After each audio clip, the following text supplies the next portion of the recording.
Selain film, di tahun ini juga kayaknya lagi banyak deh series-series bagus yang baru rilis.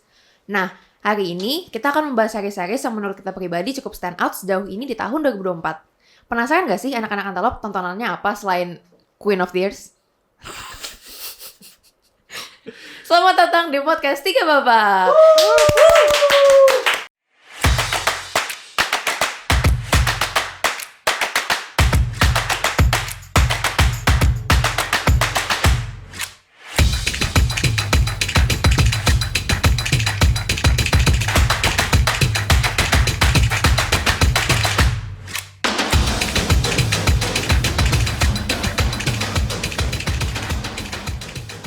Aku Jess sebagai host, dan hari ini aku ditemani oleh dua host lain, ada Kak Jason dan ada Kak Suka. Ya, halo, gue Jason. Hai, aku suka. Nah, sebelum kita mulai, disclaimer dulu ya, kalau ini opini kita pribadi, karena setiap orang tontonnya beda-beda. Selain itu, di tahun 2024, ini juga masih setengah jalan, jadi ya nggak menutup kemungkinan nantinya bakal berubah pikiran gitu kan ya. Nah, tanpa basa-basi lebih lama lagi, mending kita langsung mulai bahas aja deh. Mungkin Kak Jason mau mulai duluan? Oke, jadi gue dulu ya. Ya, gue tahun ini sebenarnya nggak nonton terlalu banyak series. Gue nonton beberapa. Dan semuanya series dari Amerika. Nggak tahun ini tidak menonton drama Korea sama sekali. Dan gue suka sekali dengan satu series berjudul Shogun. Diputar kalau di Indonesia itu di Disney Plus Hotstar. Alasannya ya, sebutin alasannya karena sebenarnya ini series ini remake kedua ya. Jadi mereka udah pernah bikin itu tahun 70-an kalau nggak salah. Nah, cuma tahun ini dia bikin lagi dan menurut gue menarik banget karena karena kan ceritanya sebenarnya simple banget sih. Ceritanya tentang ada satu orang ceritanya dari Inggris kalau nggak salah. Atau dari Portugis, pokoknya dari Eropa.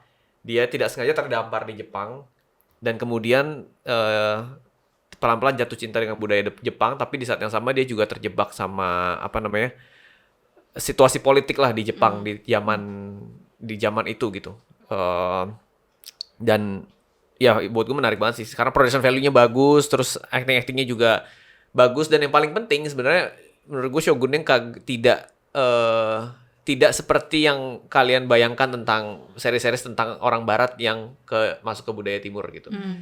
Seperti yang kita kalau tahu dulu ada kayak ya terjebak pada savior kompleks gitu kan. Nah, sementara ini enggak, ini karena komunitas masyarakat Jepangnya itu yang diutamakan sebagai pemeran utama gitu. Jadi itu yang buat gue suka banget sama series Shogun.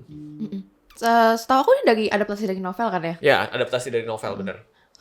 Aku sih belum nonton ya series Shogun, tapi kayak aku sebenarnya baru tahu sama seriesnya juga kayak beberapa minggu yang lalu, kayak aku buka Twitter, terus ada actors on actors baru drop kan ya yang variety. Terus yang salah satu case-nya si Anna Sawai sama itu kan si Tom Hiddleston, dan dia ngomongin soal perannya dia di sini dan bagaimana reaksi orang-orang gitu kan terhadap itu, dan dia kayak sampai nangis gitu ngomongin kayak ternyata si karakter dia si Lady Mariko ini jadi ada anak-anak cewek yang datengin dia selalu nonton dan bilang kalau misalnya ini kayak representasi orang Jepang pertama yang rasanya real banget gitu loh, dan I think kayak it's a really important series buat orang-orang Jepang buat juga orang sih. Jepang kerasa banget karena mereka cukup bangga dengan setiap gue nonton interview behind the scene, mereka cukup bangga dengan seberapa otentik series ini ya, karena dari kostum sampai cara jalan sampai fighting samurainya juga itu semua disupervisi sama orang Jepang langsung dengan historiannya langsung gitu. Jadi kayak mereka cukup bangga dengan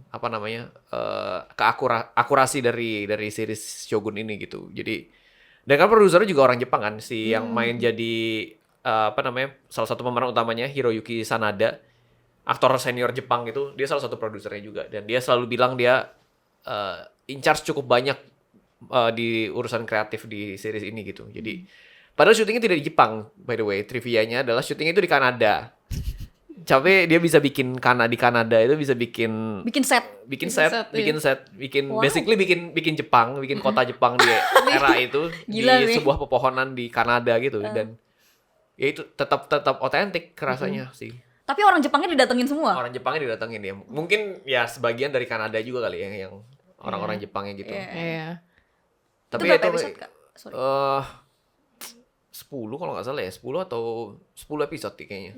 Dan settingnya berarti tahun pas tahun settingnya sejarah. tahun, gue lupa tahun berapa ya spesifiknya. Pokoknya era yang sama dengan Silence-nya Martin Scorsese. Jadi era di mana Eropa lagi masa pencerahan setelah Middle Age, terus mereka mulai melakukan pelayaran-pelayaran ke seluruh dunia gitu, menyebarkan agama ya, gospel glory. Kalau di sini salah satunya tujuannya berdagang, tapi di Jepangnya sudah ada sekelompok orang Eropa yang tujuannya menyebarkan agama. Jadi sesama Eropanya juga ada konflik satu sama lain gitu, nggak akur juga. Jepangnya juga satu sama lain itu juga. Jadi serunya di situ sih, banyak intrik. Jadi mirip Game of Thrones tapi Jepang gitu, kayak perebutan kekuasaan tapi di Jepang. Kemarin kebaca tweet karena gue nggak nonton Game of Thrones ya, jadi kayak gue nggak ngerti artinya, tapi kayak I think ada yang ngerti. Shogun tuh kayak kalau Game of Thrones tapi startnya nggak bego gitu. Yeah. Gue nggak ngerti apa artinya, tapi kayak I think if you understand gitu Yeah. sih. Iya. Lanjut. Oke, kita lanjut mungkin ke Kasuka dulu. Bagaimana? Ada yang mau dibahas? Sakit mau dibahas? Series Kaget gue tiba-tiba ditembak. Iya. series pilihan lo Iya. sejauh ini. Iya. Ya. Kalau kalian kan gue udah tahu nih, pasti kalian membahas seri-series bule gitu kan. Kalau gue as always drakor guys. Karena jujur entah kenapa gue lebih cocok nonton drakor aja sih dan lebih sering gitu. Nah, buat yang tahun ini sebenarnya bukan tahun ini sih, pertengahan tahun ini gitu. Tahun. Sebenarnya harusnya Queen of Tears, cuma Queen of Tears kan udah ada Sudah dibahas satu sudah episode dibahas khusus. satu episode khusus. Jadi ini yang lain lagi aja ya. Yang lain ini kayak salah satu series yang mungkin masih ramai sampai sekarang sih, itu judulnya Lovely Runner. Jadi si Lovely Runner nih waktu Queen of Tears lagi hype-hype-nya, itu tuh dia ada di belakang gitu loh. Nah, pas Queen of Tears abis, dia kan kayak baru setengah jalan gitu. Nah, itu baru dia hype-nya naik. Oh. Nah, Itu Netflix juga atau di mana? nah justru bukan Netflix. Dia tuh adanya di mana ya? Di video, terus di View gitu. Oh, oke. Entah kenapa Netflix tuh nggak ngambil IP-nya dia. Nah, tapi secara story sendiri sih, ini tuh romcom yang light banget. Ceritanya tentang seorang fans cewek nih yang mau Kasuka. pengen sih. Seorang fans cewek yang mau nyelamatin idolnya yang dia kira bunuh diri. Nah, ada elemen-elemen bunuh diri itu kan. Iya. Jadi sebenarnya tuh series ini tuh sangat sensitif di Korea gitu loh, karena di Korea kan as you guys know, mereka tuh kayak di dunia entertainmentnya tuh banyak banget kejadian bunuh diri gitu.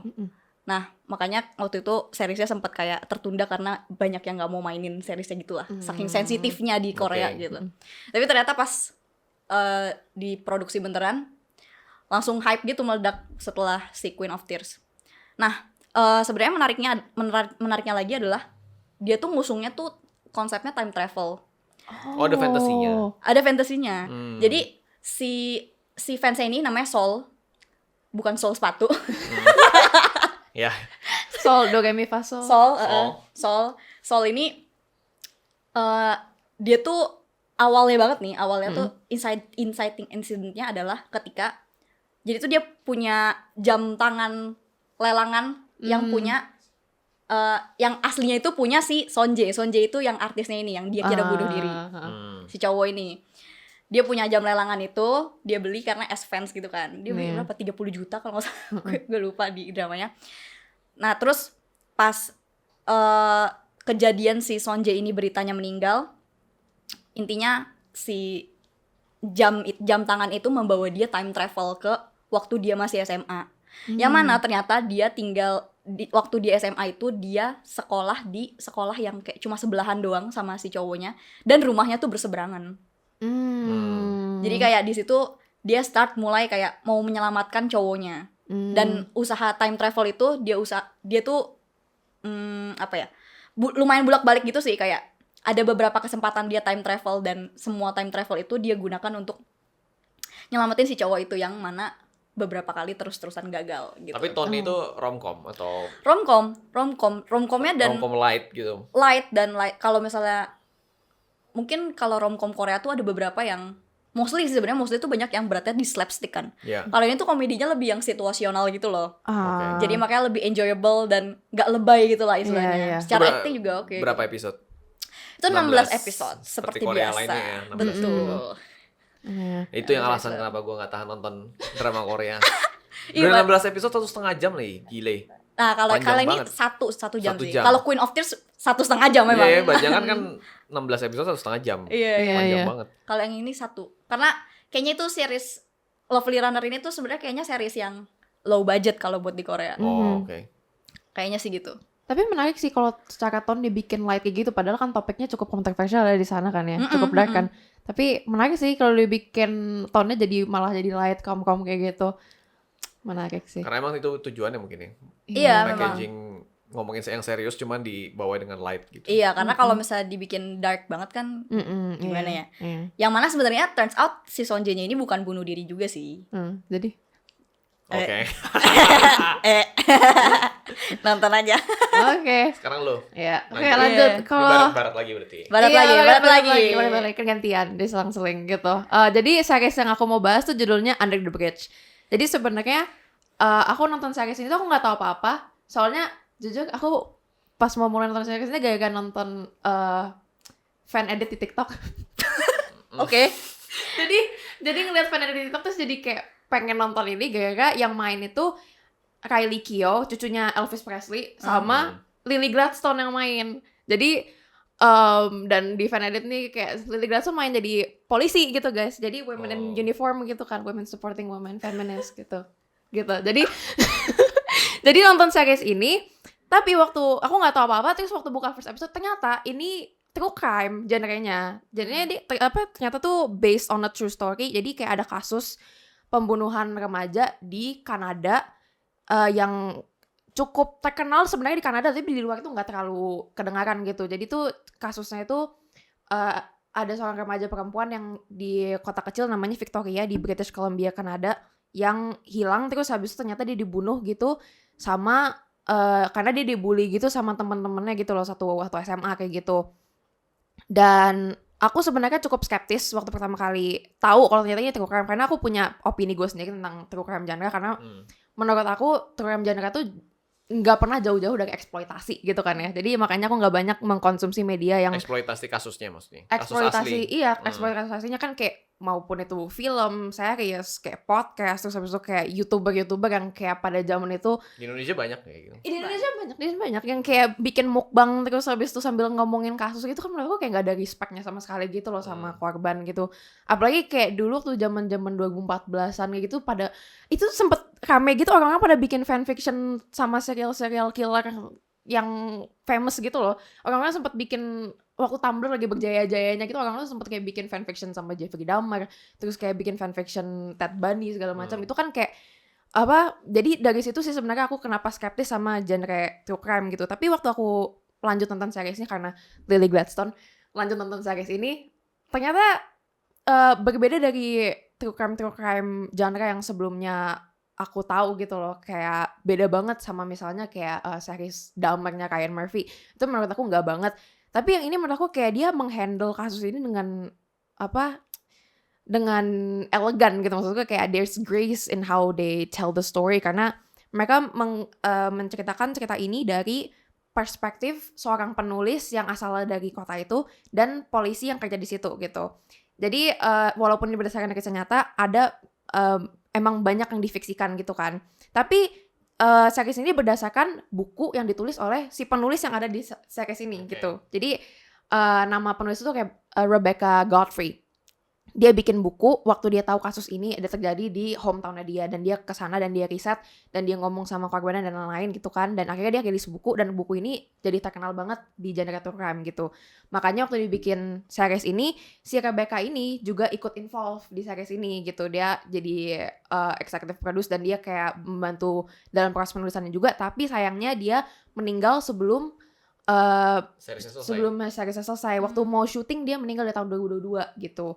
Tapi I think waktu aku nonton seriesnya, it feels kayak ada spiritnya dia di situ gitu loh. Maksudnya kayak kelihatan banget empatinya dia dengan keluarga korbannya dan dengan pelaku-pelaku di sana, karena kayak ini tuh terjadi karena remaja-remaja yang goblok gitu loh, maksudnya kayak pembulian di kota kecil gitu kan, kota kecil yang kelam kayak gitu, dan Kota apa kayak sih ceritanya? Victoria di British Columbia, Kanada gitu. Jadi kota kecil, mereka terisolasi banget karena remaja-remaja di situ, dan kayak jadinya tuh banyak yang agak berandalan gitu lah remaja-remaja di situ. Tapi kayak dengan cara show ini membawa cerita mereka tuh kayak kita empati dengan mereka, tapi juga enggak ngasih excuse buat mereka gitu loh, nggak menjustify apa yang mereka perbuat, dan kayak held them accountable, tapi juga secara gimana ya, ada empatinya juga lah ke orang-orang ini gitu loh, kayak ada alasannya gimana. Dan menurut aku ini sangat respectful terhadap kasus itu sendiri, dan sangat respectful terhadap korbannya, namanya Rena Verk.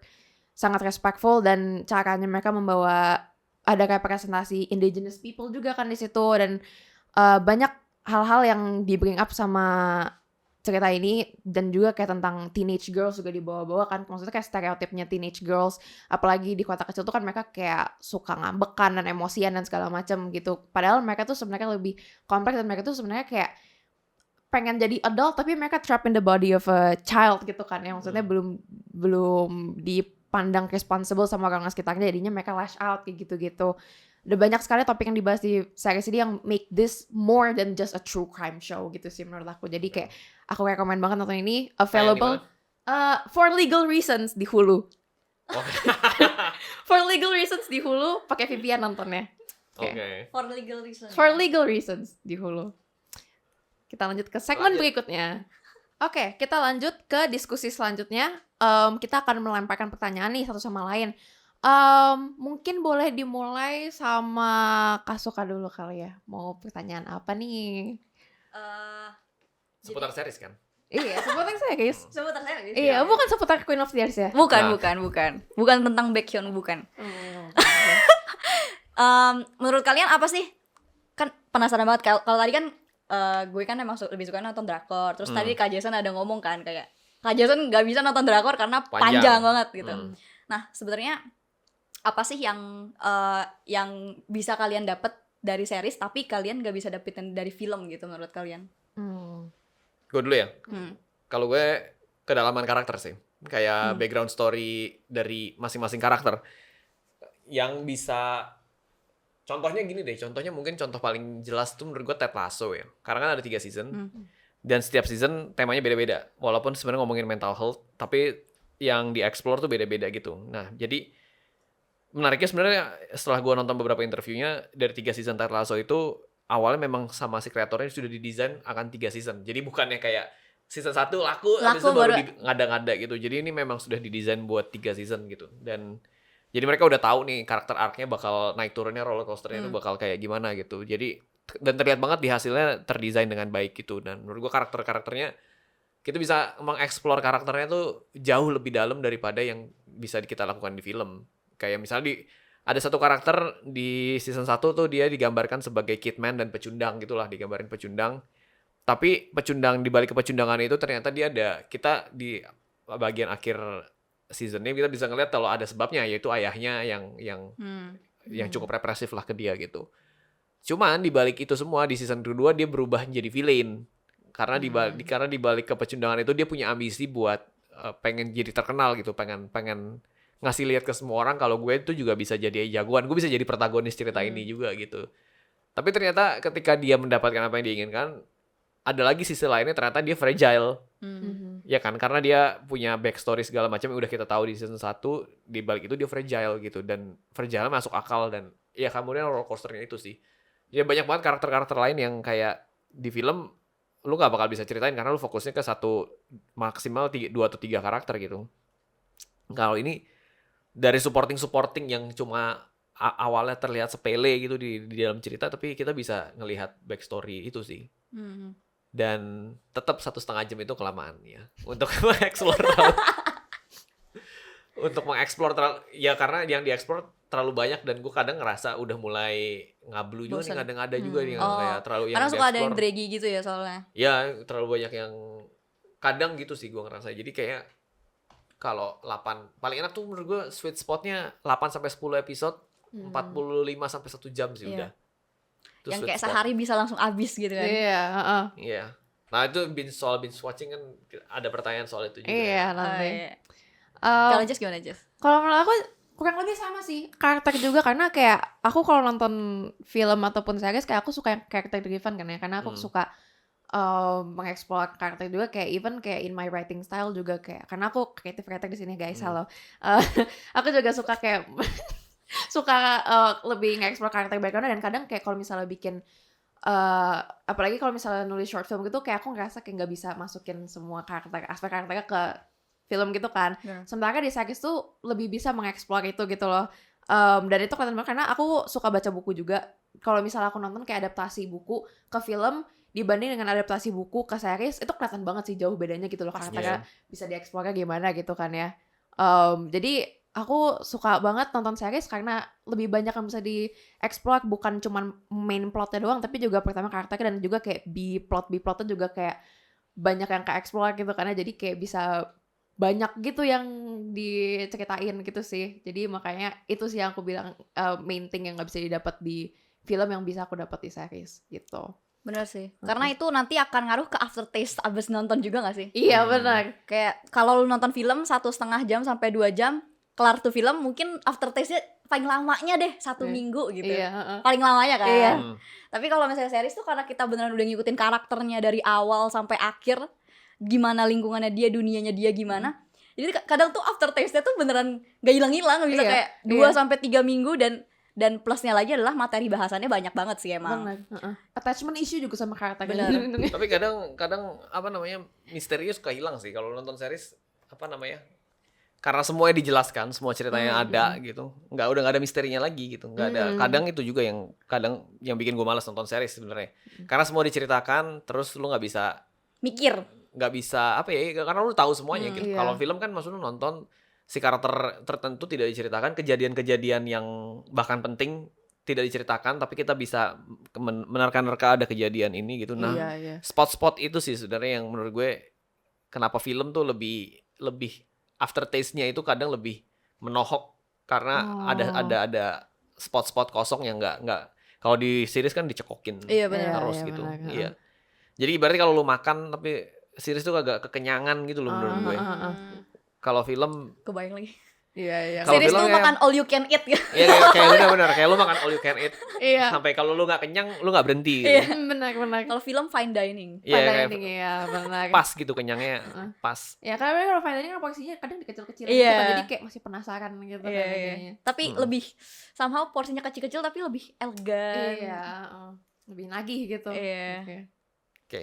Pertanyaan berikutnya. Benar berikutnya. Yang berikutnya. Kak Jason. Tadi sebenarnya gue pengen nanya soal apa? Soal durasi gitu. Cuman sebenarnya gue jadi penasaran ini sih soal series Korea dan series Barat gitu. Barat dalam arti bisa European, bisa American yang durasinya agak lebih terjaga dibandingkan Korean yang kebanyakan 1,5 jam 16 episode. Kenapa lu lebih nyaman nonton, kan tadi lu lebih ke Barat yang lebih pendek, kenapa lu nonton yang lebih panjang? Korea yang lebih panjang sama Barat yang lebih pendek, kenapa lu masing-masing milih itu? Kalau aku duluan nih. Kalau aku sebenarnya bukan cuma limited series sih yang aku nonton kalau misalnya Barat, karena aku juga kayak pengikut Grey's Anatomy yang udah 20 season, terus kayak Criminal Minds yang udah 17 season. Lu bisa menikmati itu juga. Itu gila sih. Itu bukan episode doang, season loh. Karena kayak kalau misalnya jadi kalau misalnya ngomongin soal perubahan yang dari yang dulunya kan series Barat juga kayak gitu kan ya, 22 episode, 23 episode, terus kayak banyak seasonnya kayak Modern Family dan segala macam gitu kan, banyak banget tuh seasonnya. I think itu lebih ke kayak nyari loyalitasnya penontonnya gitu sih, ya kan ya. Dan itu termasuk aku juga gitu, karena I think mereka udah bikin attach dulu gitu loh sama cerita-cerita karakternya ini kan, kayak yang tadi udah kita bahas, karena series lebih banyak mengeksplor karakternya juga lebih enak gitu kan. Jadi tuh kayak penonton dibikin lebih attach dulu. Jadinya kayak dia mau bikin cerita apa, mau cerita jadi di ngawur mau gimana, tetap kayak Ikutin. nonton gitu kan, tetap ngikutin Sama kayak kan. Cinta Fitri lah ya. Yang Cinta Iya, Fitri kan lo udah lebih seperti itu ya. lu jatuh cinta sama karakternya, ya udah ceritanya mau Iya ngapain. kayak gitu. Cuman kalau misalnya limited series juga aku juga banyak nonton sih. Dan jujur aku lebih ada aspek yang dimana aku lebih suka limited series karena kayak maksudnya dia lebih singkat padat jelas gitu kan ya. Maksudnya cerita ini diceritakan di 8-10 episode udah selesai gitu kan. Jadi nggak bertele-tele juga gitu. Tapi kalau misalnya yang kayak episode panjang, I think kayak beda sih experience-nya. Karena aku juga tipe yang suka kayak dulu kan masih bisa ada kayak filler episode yang cuman kayak karakter yang ngapa-ngapain, cuman kayak no plot, just vibes gitu kan ya. Dan itu juga aku enjoy gitu loh. Dan itu I think yang nggak bisa didapat di format limited series gitu kan ya. Jadi I think ada experience sendiri dan ada kayak Tapi lo bisa enjoyment menikmati sendiri. dua-duanya berarti. Bisa Limited dua-duanya. maupun limited maupun yang panjang. Iya, I think karena enjoyment-nya beda sih sebenarnya Yeah. gitu dan antara yang dulu. Tapi sebenarnya ada yang paling menarik tuh Criminal Minds sih sebenarnya. Karena Criminal Minds tuh dulu waktu di network dia cuma sampai 15 season kan. Habis itu di cancel. Cuma 15 season. Cuma anjir. Listen. Gua itu gue udah request beberapa kali, pokoknya tuh kayak itu something yang I put in the background gitu loh, jadi background noise gitu kalau misalnya gue beres-beres kamar gitu kan ya. Dia di cancel di 15 season, tapi habis itu setahun kemudian di pick up sama Paramount, dibeli gitu kan, dan dia berpindah dari network ke streaming dan jadi limited series formatnya. Tetap lanjut ke season 16 gitu, tapi dia jadi cuma 10 episode gitu. Oh, di season 16-nya baru diubah nih formatnya. Iya, baru diubah nih formatnya. Dan itu lucu banget karena kan kalau network budgetnya terbatas ya. Sementara di streaming service kadang di budgetnya dikasih lebih banyak, apalagi karena orang-orang tahu Criminal Minds itu series yang populer banget kan. Jadi tuh kayak nonton season 15 episode terakhir, oh iya oke. Terus tiba-tiba ke season 16 tiba-tiba lensanya anamorphic. Kayak tiba-tiba karakternya beda. Itu kayak tapi bagus series jadinya gitu. Dan penontonnya masih tetap setia. Penontonnya masih setia. Oke. Penontonnya masih setia. Menarik Iya, juga iya. ya, beda season, beda treatment. Iya, kayak dan jomplang banget tapi kayak at the same time it's still the same show gitu loh. Vibes-nya masih sama dan cuman di elevate aja gitu, quality-nya lebih bagus dan kayak maksudnya lebih yang di old season I think ada charm-nya sendiri. Tapi di 19 dan 17 sekarang yang aku lagi progress lagi nonton, baru episode 3 munculnya, cukup bisa enjoyable banget sih. Maksudnya kayak kelihatan walaupun jomplang tapi kayak understand lah gitu. Maksudnya kayak it's still good gitu kalau menurut aku sih. Kalau menurut Kak Suka bagaimana? Sebagai pencinta drakor. Pencinta drakor. Kalau gue sih khususnya ini sih gue emang tipe yang suka observing karakter gitu. Jadi makanya kenapa series Korea walaupun durasinya panjang dan episode banyak selalu works di aku gitu loh. Karena kalau film kan biasanya kita cuman terbatas sama ke beberapa karakter aja kan. Dan itu pun yang dibahas ya biasanya masalah karakter utama aja fokusnya kan. Story A doang. Story A doang. Nah, kalau series kan secara karakter pasti pertama lebih banyak gitu. Dan kedua tuh layering dari setiap karakter itu lebih banyak lagi, kayak yang tadi Kak Jason bilang, sebenarnya kalau di series kan dikasih tahu semua kan. Iya. Nah, gue tuh tipe yang sebenarnya gue suka observing karakter karena gue juga suka genre slice of life. Jadi kayak gue tuh kayak setiap nonton series Korea ya basically emang fokusnya lebih ke karya-karya Asia gitu. Gue kayak entah kenapa gue susah banget nonton series barat, entah kenapa ya. Satu-satunya series barat yang gue tonton cuma Bridgerton. Dan itu season 1 doang. Bridgerton. Tapi Bridgerton season 3 katanya agak kurang sih katanya. Nah itu gue gak lanjutin nonton sih, karena cowoknya udah gak main lagi kan. Iya, yang di season 1. Jadi kayak okay, I'm done. Tapi Bridgerton tiba-tiba kayak emang lagi marah-marah banget karena tiba-tiba bagusan kayak last week mereka introduce queer karakter di Bridgerton gitu. Apa Jadi karakter baru? Karakter baru. Enggak, bukan karakter baru tapi baru diintroduce kalau misalnya dia tuh ternyata queer. Oh, gitu. Jadi karakternya yang udah ada. Udah ada tapi tiba-tiba queer gitu. Jadinya kayak awalnya Bridgerton marketnya very hetero gitu kan. Tiba-tiba karena dia introduce ini jadi booming langsung gitu, dan itu baru terjadi kayak last week gitu. Itu sih menarik. Gue gak nonton Bridgerton tapi gue tahu karena gue di Twitter. Si paling Twitter banget. Oke. Nah kita langsung lanjut ke pertanyaan berikutnya. Nah kalau aku nih penasaran nih, kalau kalian tuh tipenya yang lebih suka nge-binge atau suka yang weekly episode? Weekly gue nggak tahan sih nge-binge kayak yang. Kenapa Kak? Karena ya buang waktu sih menurut gue. Karena apa ya, kayak gue tuh makanya selalu nonton yang gue nggak suka banget yang kalau rilis kan ada jenisnya box set yang kayak lo langsung semuanya gitu, semuanya bisa lo nonton di situ. Ya kalau kayak gitu akhirnya lo terpancing ini kan untuk next gitu. Excitementnya call me old school ya, cuman gue excitementnya itu hilang gitu. Excitement dari nonton seriesnya itu hilang. Oke. Gue lebih suka oke ini seminggu, nih gue tungguin banget nih seminggu. Misalnya kayak waktu itu Shogun sama Masters of the Air yang itu kan seminggu kan. Nah itu gue beneran kayak setiap hari Selasa sama Rabu beneran gue tungguin. Oh terus selesai satu episode. Terus jadi yang beneran asik. Seminggu ini gue ada sesuatu yang gue tunggu gitu loh. Sesuatu ini ada excitement yang gue tunggu gitu. Oke. Seni menunggunya itu Seni ya. menunggunya itu menyenangkan sekali buat ke depan. Oh nonton terus episodenya jelek kan, kayak anjing episodenya jelek lagi. Gue ini mesti nunggu seminggu lagi gitu yang. Jadi hal kayak gitu sih. Kayak Ted Lasso kan waktu itu juga seminggu sekali kan. Gue lebih suka kayak gitu tuh, excitement dari menunggunya, excitement pas nontonnya tuh. Nah itu sih, pas lo nonton lo merasa episode itu berharga banget karena udah lo tunggu kan seminggu gitu. Bener sih. Sama kayak lo menonton, mungkin kayak menonton DVD kayak gini kan, ketika lo ada rilis. lo beneran menunggu, lo beneran membeli, ada fisiknya, itu kayak beneran sesuatu yang berharga gitu, bukan yang ya udah lo, ya itu sih kayak kalau lo nonton streaming binge watch gitu lo akan kehilangan, gue ngerasa kehilangan value-nya aja gitu. Kayak beda orang aja deh. Gue tuh kayak Kak Jason. Kayak Kak Jason harus tahu seninya begadang nonton. Nah tapi kan masalahnya otak kita juga kalau sudah misalnya 8 episode, ya aja yang pendek ya, 8 episode, sejam pun itu 8 jam loh. Lu udah 2 jam nonton aja konsentrasi udah hilang. Iya sih. Tapi tergantung seriesnya lagi. Kalau seru kan kayaknya Jess juga gak mungkin bisa nonton 17 season tanpa ya 17 season sih ya gila sih. 17 season sih gak bisa ya 24 jam ya.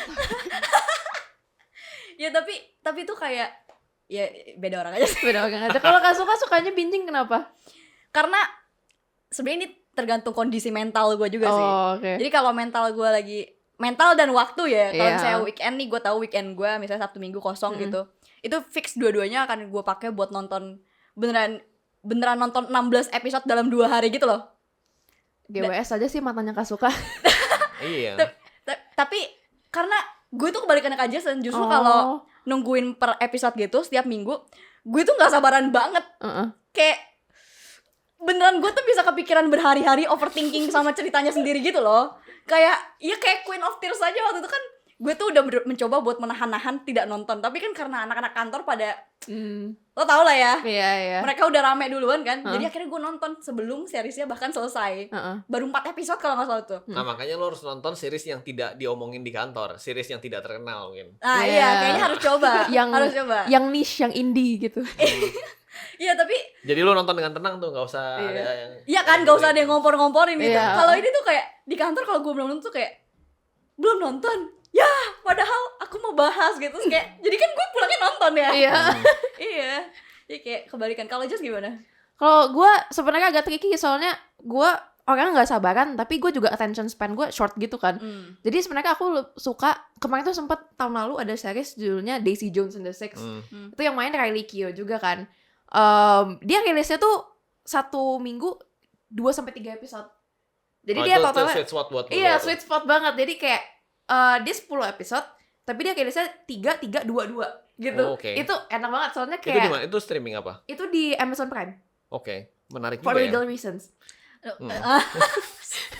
Kenapa sih ada embel-embel itu? Tapi menarik juga ya, 3-3-2-2. Iya. Jadi kayak bisa nonton sekaligus banyak, tapi nggak terlalu banyak juga, tapi masih ada antisipasinya gitu. Nunggunya juga nggak kelamaan. Nungguin juga nggak kelamaan ya. Jadi kayak aku sebenarnya tipenya yang kayak Kak Jason sih, karena kayak aku attention span aku cukup pendek karena TikTok kan ya, maksudnya brain rot aja sih gitu. Jadi aku lebih prefer weekly episode karena aku kalau binging agak nggak tahan juga.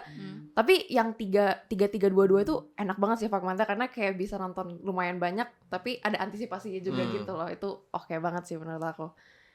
Ya, kita lanjut ke segmen 3, kesimpulan. Oke, karena yang di belakang kamera udah pada ngomel edukasi, kita udahin aja. Kita langsung kasih kesimpulan masing-masing. Kak Jason ada yang mau disimpulin duluan? Yang kesimpulan ya? Iya, kesimpulannya. Tonton series Chinlock Love Camera Action yang baru Di Netflix! Yang baru saya tayang di Netflix. Yeay! Jadi kalian bisa menonton di Vision Plus dan di Netflix sekarang. Jadi selamat menonton.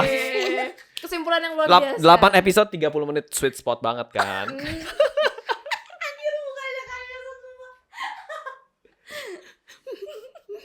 Next. Kasuka ada yang mau disimpulkan? Nonton Cinlok. Ya, anyway, ini baru pertengahan 2024 kan ya. Jadi kita bertiga terlepas dari kesukaan kita yang berbeda-beda, tentunya sangat mengharapkan dalam 6 bulan ini akan banyak lagi gitu karya-karya yang menggantikan posisi yang series yang barusan Ada kita Nightmares bahas and gitu. Daydreams yang belum kita tahu. Oh iya Itu benar. menarik Itu banget baru juga sih. rilis juga kan, Baru belum rilis. lama. Siapa tahu kalau sudah nonton bisa Iya. ada. Tadi di aku list lihat juga. beritanya top 10 di US Ya, loh. top 10 di US. Iya. Iya, gila keren banget. Karena tuh sci-fi juga sih, menarik banget Sci-fi sih. supernatural. Oke, kalau kesimpulan dari aku, kurang lebih sama sih. Pertama nonton Cinlok karena Love camera action. action gitu. Karena aku intern di sini, jadi aku harus wajib mempromosikan itu. Ada yang help gun behind the camera, itu suka gue promosikan. Terus habis itu juga ya tergantung apa, menurut aku sih kalian harus cobain kalau yang belum pada expand buat nonton series, kalian harus coba nonton series karena ya tadi kan pembahasan kita menarik juga kan ya, ada banyak hal-hal yang kalian nggak bisa dapatkan dari film yang bisa kalian dapatin di series, dan mungkin siapa tahu kalian kayak tiba-tiba jadi suka nge-binge kayak Kasuka gitu kan, nyaman terus suka nonton series juga, jadi kayak ya expand aja your watching experience dengan nonton series. Dan kita akhir aja podcast hari ini. Terima kasih untuk kamu yang sudah menonton episode ke-6 podcast 3 babak ini. Diskusi hari ini sih seru banget, dan aku berharap kalian jadi lebih semangat untuk mulai nonton series-series tahun ini yang menarik-menarik banget. Dan sebelum kami akhiri, kami juga mau dengar pendapat kalian. Jadi tulis di kolom komentar series favorit kalian tahun ini, dan topik-topik apa lagi yang kalian ingin dengar kita bahas. Sekali lagi, terima kasih sudah mendengarkan podcast 3 babak. Jangan lupa subscribe agar kita terus berdiskusi tentang dunia perfilman. Sampai jumpa di episode podcast 3 babak selanjutnya. Bye! Bye.